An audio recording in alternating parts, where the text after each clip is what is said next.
Bonjour, aujourd'hui je veux vous parler de quelque chose d'extrêmement important. Je vais vous parler de l'Apocalypse de Saint Jean, qui est d'actualité pour ce que nous vivons actuellement. Je l'ai dit dans plusieurs de mes vidéos, nous vivons la fin du temps des nations et donc l'Apocalypse qui a été écrit vers 60-70 sous Néron, il y a près de 2000 ans, nous annonce les événements à venir, très proches de nous. Pour commencer, je vais vous parler de la biographie de la Vierge Marie et je vous parlerai également de la biographie de Saint Jean. J'ai réussi, avec toutes mes lectures, mes études, surtout à travers la vie de Jésus-Christ, de Sainte Catherine Emmerich, de Maria Valtorta et d'autres mystiques, de dégager une biographie extrêmement intéressante de la Vierge Marie, la mère de Jésus. Moi, je pars de l'an 0. Ça nous permet de voir plus clair. Parce que si on ne part pas sur une base bien déterminée, on ne pourra pas comprendre l'évolution et les années et le calendrier qui touchent cet apocalypse de Saint Jean et la vie, bien sûr, de la Vierge et de Jean qui ont passé une grande partie de leur vie ensemble après la mort de Jésus. Donc, pour moi, la Vierge est née en -16. Il est évident que j'ai remonté la carte du ciel de la naissance de la Vierge, connaissant son jour de naissance, qui nous a été donné par elle lors d'une de ses apparitions à Medjugorje il y a déjà fort longtemps. Elle a dit à Medjugorje, je suis né le 5 août. Et donc j'ai monté la carte du 5 août moins 16, qui est remarquable. Et donc, je n'ai pas pu déterminer si elle était née à Jérusalem ou à Nazareth, parce que ses parents étaient riches et avaient des maisons un peu partout. Ils avaient bien entendu une maison à Jérusalem et ils avaient aussi des propriétés à Nazareth. Alors elle rentre au temple à 3 ans. L'an -13, je continue mon calendrier et donc elle se fiance à 15 ans, plus 2, l'an 2, à Saint Joseph, enfin le fils de Jacob, qui était frère d'Élie, qu'on appelle Saint Joachim, et qui est l'époux de Sainte Anne. Voyez-vous, c'est toute une affaire de famille. Marie se mariera à Nazareth. Ensuite, à l'âge de 16 ans, elle va donner naissance au Christ d'une manière totalement surnaturelle, puisqu'elle se fait adouber par l'Esprit Saint et elle tombe enceinte. D'ailleurs, elle ira voir Élisabeth le 25 mars, qui est le jour de l'Annonciation, c'est-à-dire qu'elle se sait enceinte et qu'Élisabeth, sa cousine, va le ressentir à travers Jean-Baptiste, qui naîtra autour du 25 juin.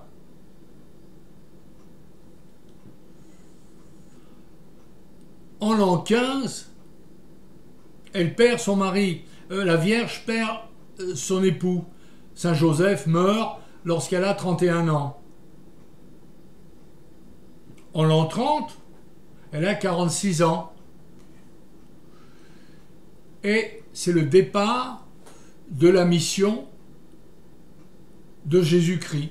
Il part en mission et, bien entendu, il va rencontrer, au fur et à mesure de sa mission, ses apôtres. Et on le sait par Sainte Catherine Emmerich, Maria Valtorta, l'évangile tel qu'il m'a été révélé, que, en fait, il rencontre Jean, puis André, puis Pierre. Chez les orthodoxes, on dit que c'est Saint André qui est le premier appelé. En fait, c'est pas vrai. C'est le second appelé. Parce que Saint Jean est très modeste. Il ne veut jamais se mettre en avant. On le voit bien dans les évangiles. Alors en l'an 33, la Vierge a 49 ans et c'est la mort du Christ, bien sûr, sur la croix.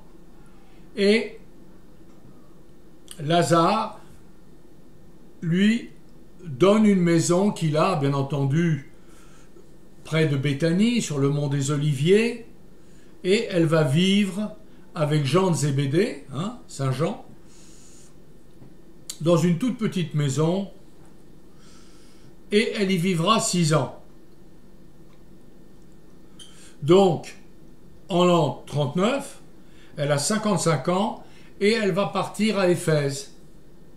On a retrouvé les fondations de la maison de Marie à Éphèse grâce à Catherine Emmerich, qui dans une vision a dit voilà, c'est là, à tel endroit, elle est telle forme, et les archéologues l'ont retrouvée. C'est absolument prodigieux. Et c'est devenu, bien sûr, un lieu de culte, un lieu sacré. Aujourd'hui, Éphèse est en Turquie. Dans le temps, c'était la Grèce. Alors, ensuite, elle va faire des allers et retours entre Jérusalem et Éphèse. Elle meurt à Éphèse en l'an 48. Elle a 64 ans. Et elle meurt à 15 heures, à l'heure où Jésus est mort. Maintenant, je vais vous parler de Saint Jean, Jean de Zébédée, et je le fais naître en l'an 14.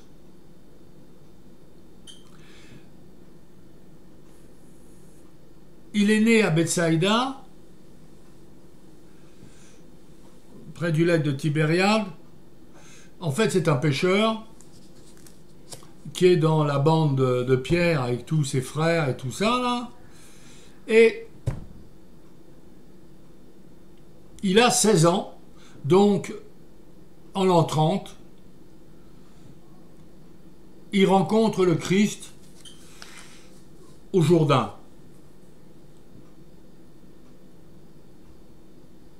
À 19 ans, en l'an 33, le Christ meurt, bien sûr, à 33 ans.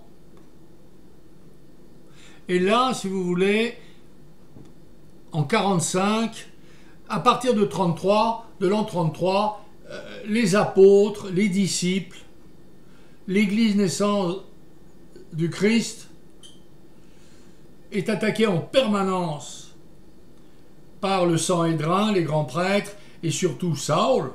Saul qui va être le bourreau de l'Église naissante du Christ. Et c'est pour ça que sur le chemin de Damas, il deviendra aveugle et qu'il obtiendra sa conversion. Il n'est pas beau, il est tout petit, c'est un abo. Et si vous voulez, il ne participera pas même à la lapidation d'Étienne, de Saint-Étienne. J'ai été là-bas plusieurs fois en Israël, je connais très très bien Israël, depuis le sud Liban jusqu'à la mer Rouge. J'ai passé des semaines et des semaines là-bas. J'ai failli y rester d'ailleurs, je voulais émigrer en Israël, ça s'est fait de peu, mais finalement Dieu n'a pas voulu, parce que peut-être que je serais mort là-bas avec les attentats, tout ça là, donc finalement Dieu m'a laissé au Canada où je suis aujourd'hui.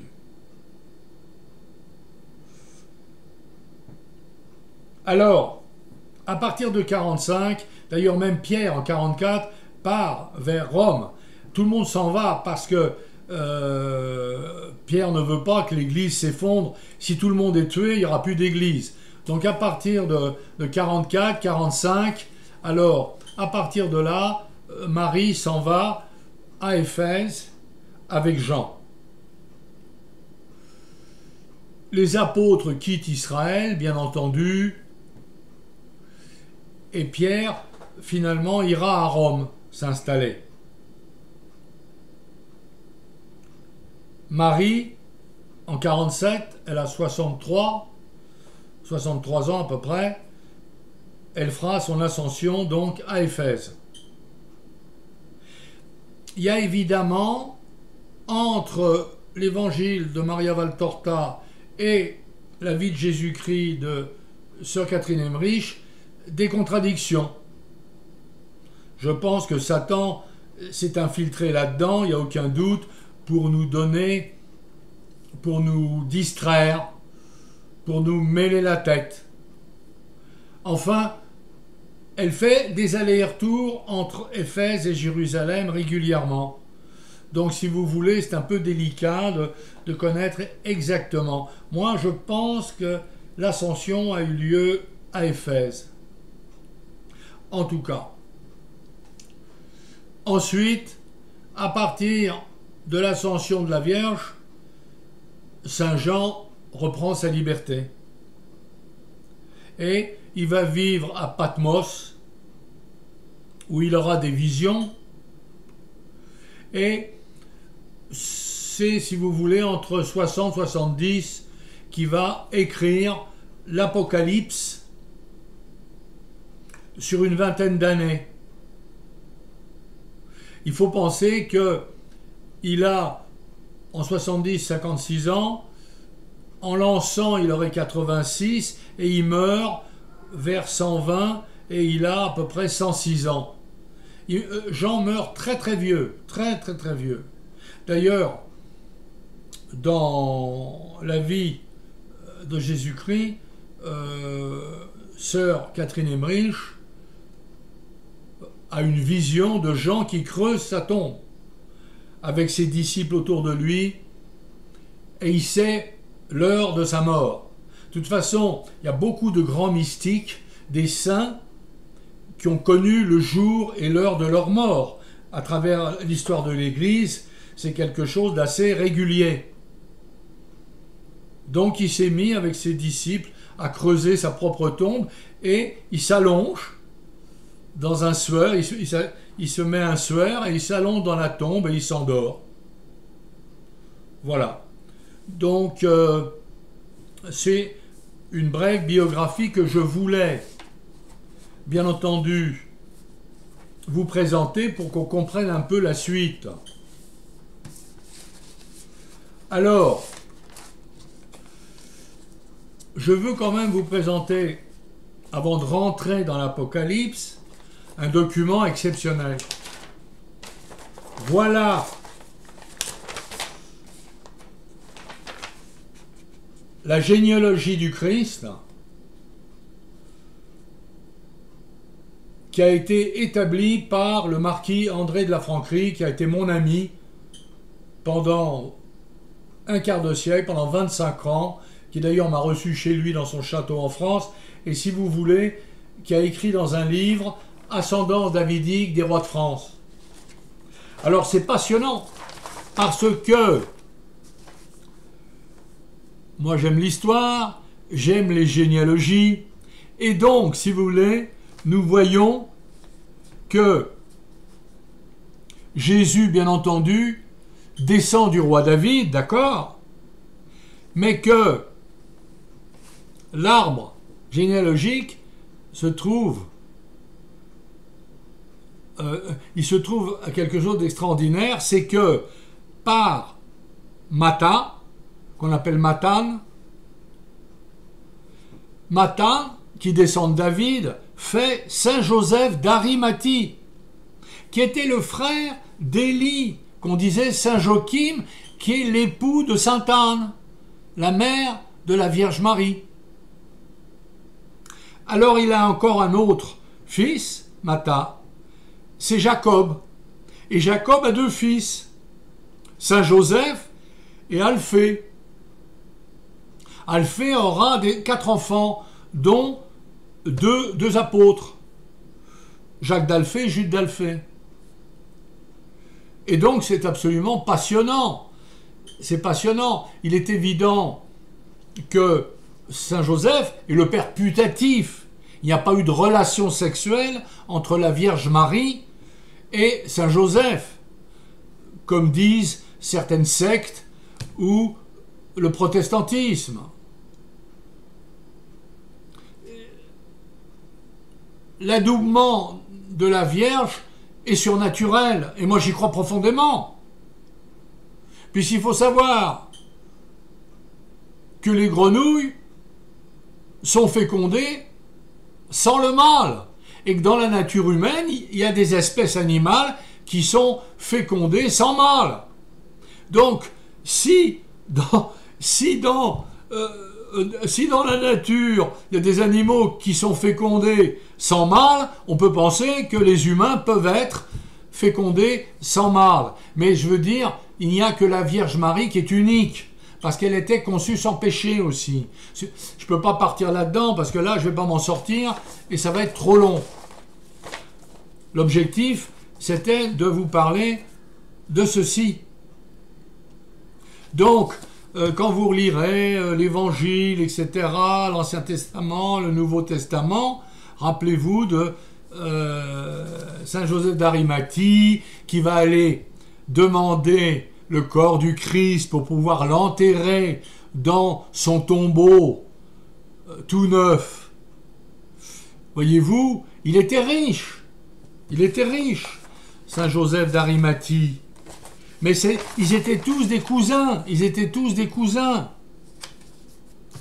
Voyez-vous, c'est ça. Et Saint Joseph d'Arimathie a été grand prêtre aussi, hein. Mais à un moment donné, il a été vers le Christ, c'est évident. Voilà. Alors, et puis alors ça file aussi, mais ça c'est pour les historiens, ceux qui s'intéressent à la royauté française, les rois de France descendent de David. Et c'est pour ça que le sang des rois de France est sacré. Et réécouter la Marseillaise, là, c'est un blasphème horrible. Le sang impur. Quand on sait que c'est le sang de David qui est dans les veines de nos rois de France. Voyez-vous comment Satan travaille bien au niveau des révolutions. La Révolution française est un blasphème absolu. Et quand j'entends les paroles de la Marseillaise, j'ai envie de crier, hein, et de lancer des grenades. D'ailleurs, François Mitterrand avait demandé de changer les paroles de la Marseillaise, qui sont une aberration. Mais il n'a pas réussi. C'est le seul point avec lequel j'étais d'accord avec lui, là. Bon. Maintenant, on va passer à d'autres choses. On va parler donc de l'Apocalypse. Je vous rappelle qu'il y a 18 prophètes dans l'Ancien Testament, 6 majeurs, 12 mineurs. Mais que, bien entendu, Saint Jean n'est pas un prophète. Si vous voulez, c'est un peu comme un médium. Il est un médium, c'est un voyant, mais il n'est pas parmi les prophètes. Il y a quelque chose qu'on va voir tout à l'heure, c'est que dans l'Apocalypse, on parle de Tchernobyl, de l'explosion de la centrale atomique de Tchernobyl, qui a eu lieu le 26 avril 1986 à 1h23 du matin. C'est une explosion 500 fois la bombe d'Hiroshima. Et on retrouve tout ça dans l'Apocalypse de Jean dont je vais vous parler. Absinthe, en russe, Tchernobyl, c'est l'herbe amère. Et Tchernobyl, en russe, c'est l'absinthe. Alors on peut commencer par les 7 églises. Il y a l'église d'Éphèse, l'église de Smyrne, l'église de Pergame, l'église de Thyatire, l'église de Sardes, l'église de Philadelphie et l'église de Laodicée. Personnellement, moi je les ai répartis sur 2000 ans. Et je les ai coupés donc en 7 morceaux. Et j'ai été chercher l'histoire qui correspond à ces 7 morceaux. Alors, dans la première église d'Éphèse, on parle beaucoup de repentir. Dans l'église de Smyrne, on parle beaucoup d'épreuves, qui correspond bien entendu à l'arrivée de Clovis et du royaume de France. Ensuite, on va vers l'empire de Charlemagne par l'église de Pergame, manne cachée, caillou blanc. C'est quelque chose de particulier. Le caillou blanc, vous savez, ça me fait penser au caillou du comte de Perrault, le petit Pousset. Et donc ce caillou a quelque chose de très important. Je vous avais montré ce caillou que j'ai trouvé à Medjugorje, dans la montagne, en l'an 2000, où on voit l'image de la Vierge gravée sur un caillou de 20 millions d'années avec Jésus dans les bras et un petit cœur. Si vous voulez, le caillou blanc, le caillou est un signe. Le caillou blanc, il sort de l'ordinaire. Ensuite, il y a l'église de Thyatire, qui est le temps des croisades. Et là, on parle beaucoup de frappes de mort. Et on peut dire que le temps des croisades, il y a eu beaucoup de morts du temps avec les croisés, avec les chrétiens, les arabes et tout ça là. Ensuite, l'église de Sardes est une église beaucoup de repentir. Là on se calme. C'est le temps de la Renaissance, du début de la Renaissance. L'église de Philadelphie, c'est l'église du début de la franc-maçonnerie, 1720, 1730. C'est aussi une période d'épreuve, puisqu'on sait très bien que c'est la franc-maçonnerie, dès sa fondation, en 1720, 1730, qui a déjà voulu abattre le royaume de France, puisque le roi de France était l'évêque hors les murs par son sacre à Reims avec une huile sacrée, qui était lui qui avait oint Clovis, le roi Clovis. C'est pour ça que la France, elle a un destin très particulier. Ensuite, on rentre dans l'église de Laodicée, c'est une période de tiédeur. Et j'ai tourné autour de 2000, 2010, 2020, années 30. C'est absolument extraordinaire parce que l'église catholique romaine est d'une tiédeur absolument totale.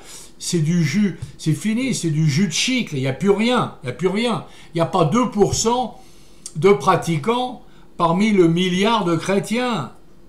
C'est incroyable, quoi.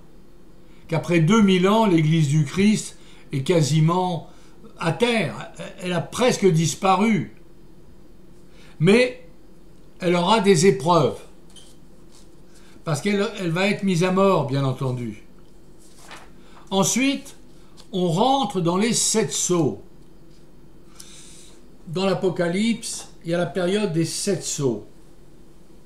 Alors, il y a les chevaux. L'ange ouvre le premier sceau avec un cheval blanc qui a un arc, une couronne et qui est vainqueur. Donc ça c'est intéressant de le savoir, c'est que nous serons vainqueurs par rapport à tous les événements qui peuvent arriver. Le deuxième sceau, le cheval est rouge-feu.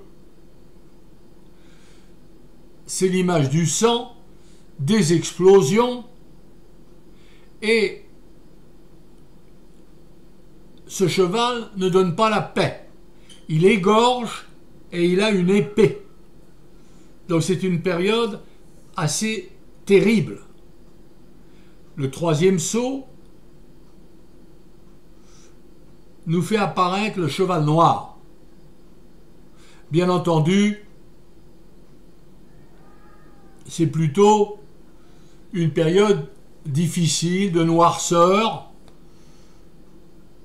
à tout point de vue, sur le plan philosophique, religieux, social, scientifique.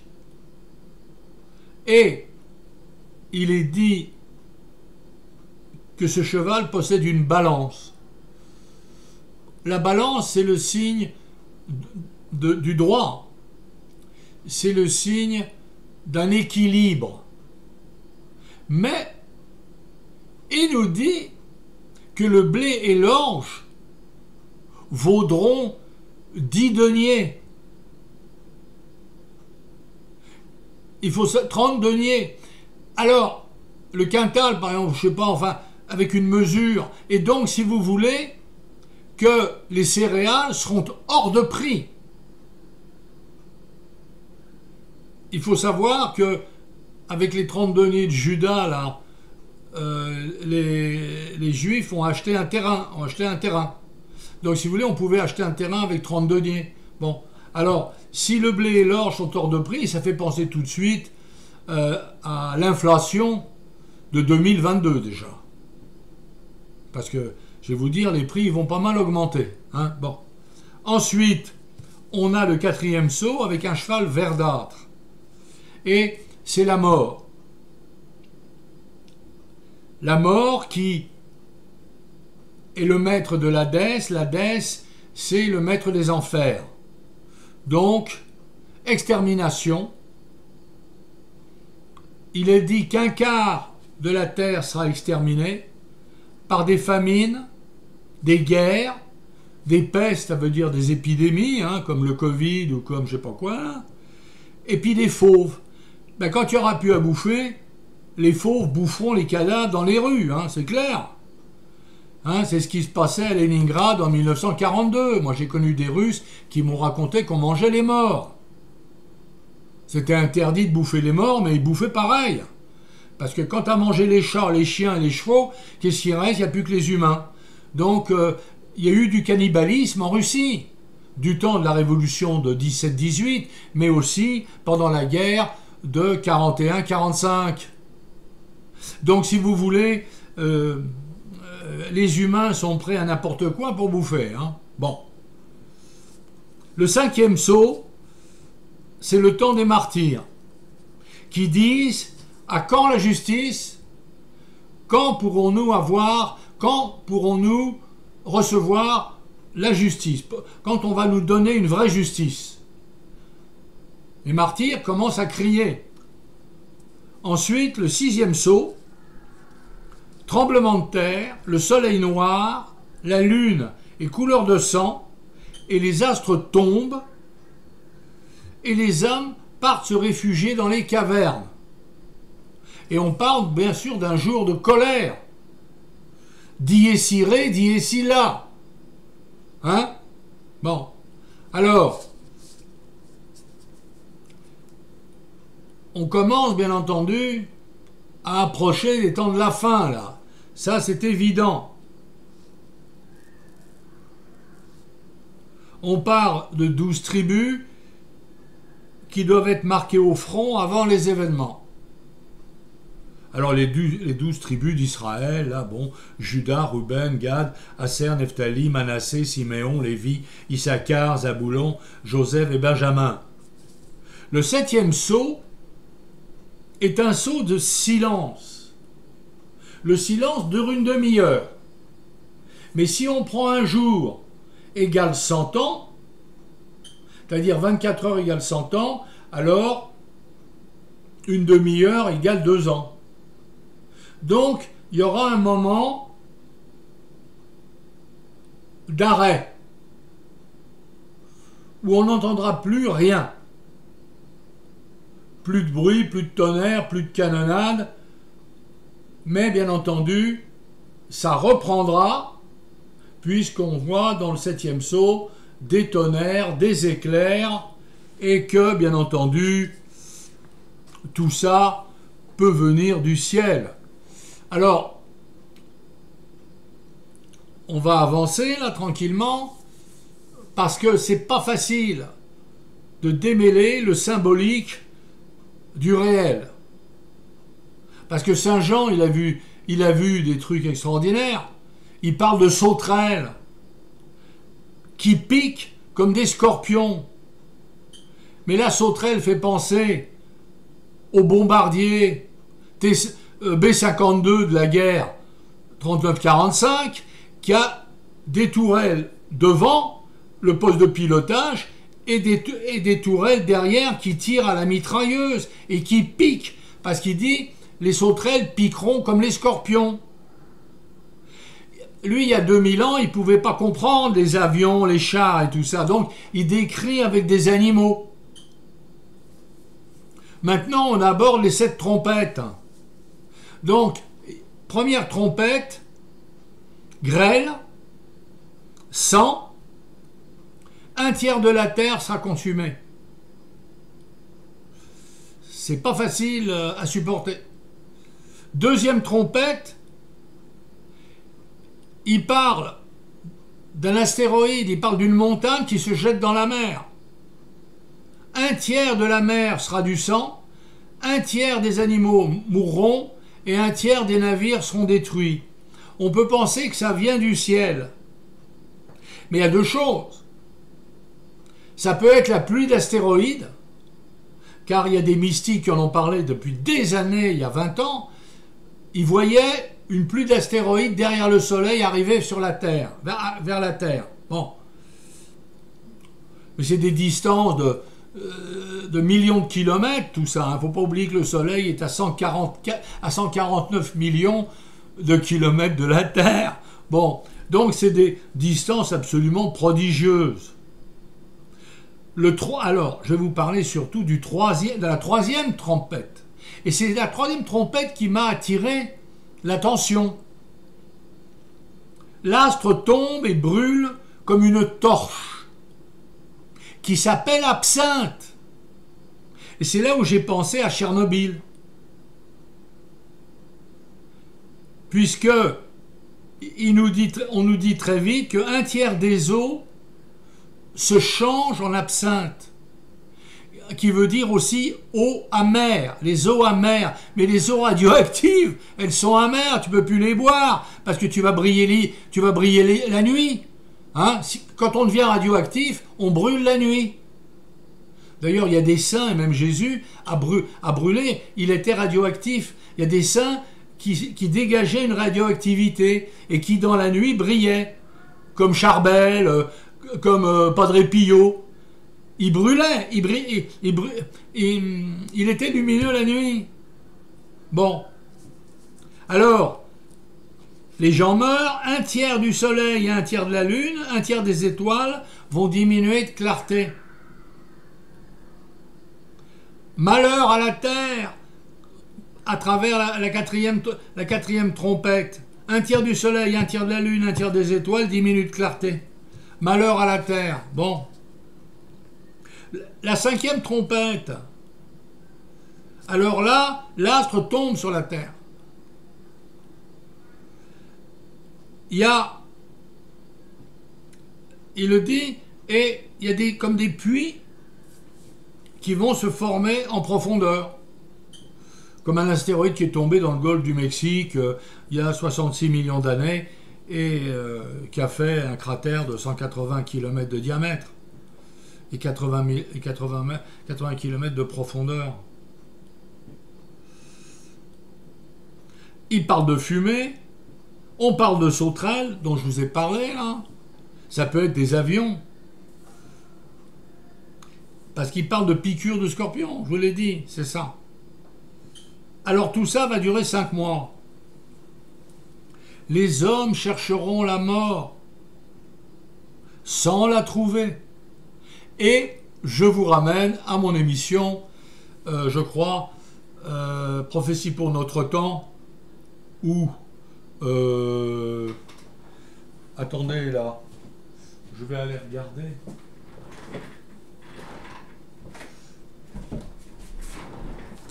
Parce que j'ai parlé, j'ai fait une émission sur les mystères de la Salette.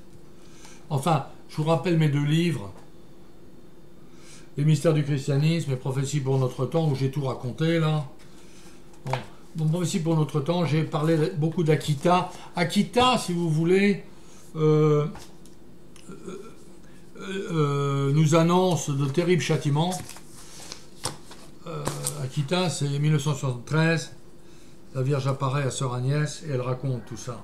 Donc, les hommes chercheront la mort sans la trouver. C'est-à-dire que les vivants envieront les morts.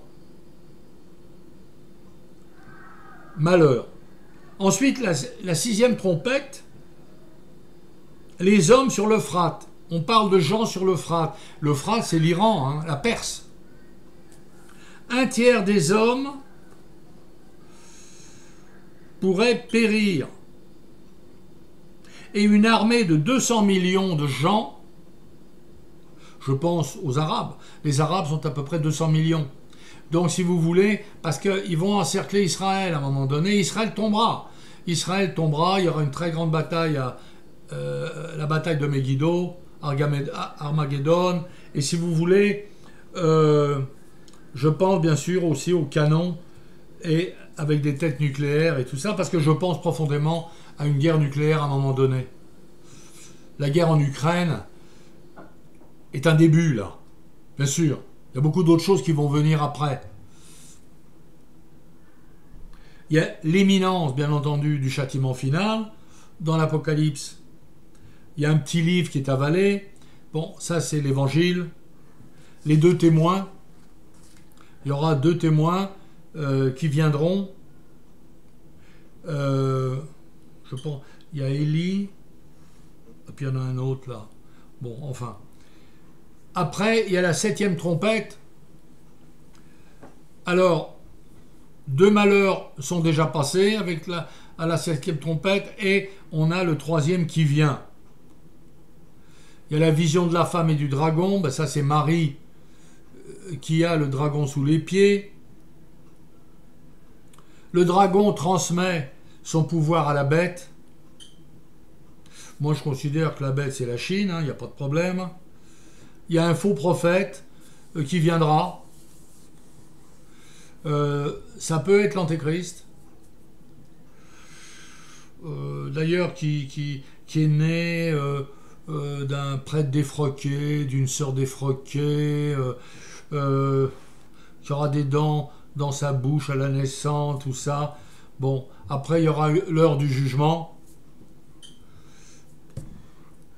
Et Attendez que il y aura...